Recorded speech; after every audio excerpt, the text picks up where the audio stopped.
பாரதியுடைய ஆத்திசூடியிலே 75வது அமைந்த ஆத்திசூடி மந்திரம் வலிமை.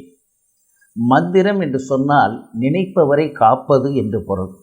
பாரதி ஒரு மந்திரம் ஆன்மீக மந்திரம் இல்லை, நாட்டை காக்கிற மந்திரம். அது என்ன நாட்டை காக்கிற மந்திரம் என்று சொன்னால், வந்தே மாதரம் என்கிற மந்திரம் இருக்கிறதே, அது நாட்டை காக்கிற மந்திரம். வந்தே மாதரம் என்பதற்கு என்ன பொருள் என்றால் தாய்நாடு வாழ்க என்ற அர்த்தம்.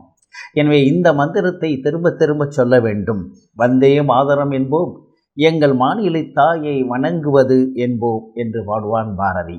எனவே நொந்து போயினும் வெந்து போயினும் நம் சுதந்திரத்தார் நம் தேசத்தார் ஒன்று சொல்வது வந்தே மாதரம் ஜெய வந்தே மாதரம் என்று பாரதி பேசுவார். எனவே தாய்நாட்டு மேலே அன்பு கொண்டவர்கள், தாய்நாட்டு மேலே பற்று கொண்டவர்கள் ஒவ்வொன்று உண்மையிலேயே மகிழ்ச்சி பொங்க சொல்கிற அற்புதமான மந்திரம்தான் வந்தே மாதரம் என்பது.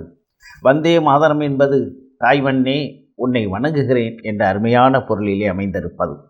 வந்தே மாதரம் என்ற பாடல் பிரபலமானதை காண நான் உயிரோடு இல்லாமல் போகலாம், ஆனால் இது ஒவ்வொரு இந்திய நாளும் பாடப்படும் என்று சொல்கிறார் பங்கிம் சந்திர சட்டர்ஜி அவர்கள்.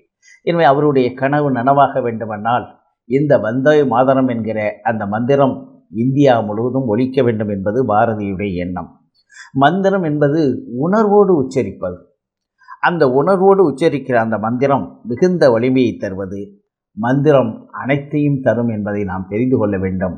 எனவே அத்தகைய மந்திரமாக தாய்நாடு வாழ்க என்று சொல்லப்படுகிற இந்த வந்தே மாதரம் என்கிற அந்த சொல்லை, அந்த மந்திரத்தை நாம் உணர்வோடும் உண்மையிலேயே தாய்நாட்டின் மீது கொண்ட பற்றோடும் அதை அன்போடும் சொன்னால் தாய்நாடு வாழும், நாமும் வாழ்வோம் என்பதற்காகத்தான் இந்த மந்திரத்தை மந்திரம் வலிமை என்ற அந்த ஆத்திசூடியிலே பாரதி நமக்கு அறிவுறுத்துகிறார்.